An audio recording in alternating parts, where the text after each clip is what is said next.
Labą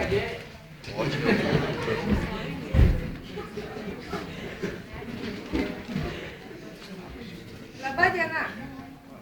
Aš esu Ieva, čia mano kolegos. Vytis, Erika, Jolita. Mes esame iš grupės Žinios ir pristatome darbą konferencijai Mokausi tam, kad, kurio kredo yra Mokausi visą gyvenimą.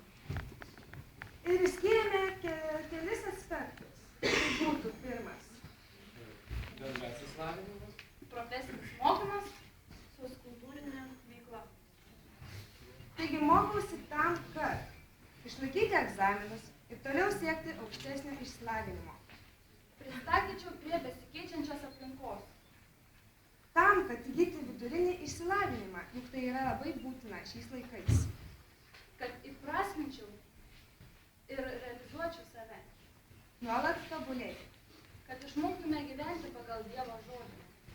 Išnaudoti visas gyvenime teikiamas galimybės. Tobulinti bendravimo kultūrą, kurti, padėti, pristaikyti šiuolaikinėje aplinkoje. Be abejo, atrasti save. Padėti kurti geresnį Lietuvą. Įgyti patirties savo pasirinktoje veikloje. Diegti vertybę savo šeimoje. Būti geras savo profesijos specialistas. Galėčiau bendrauti su visu pasauliu. Kurti geresnę ateitį ir savo, ir savo šeimai. Mylėti žmogų.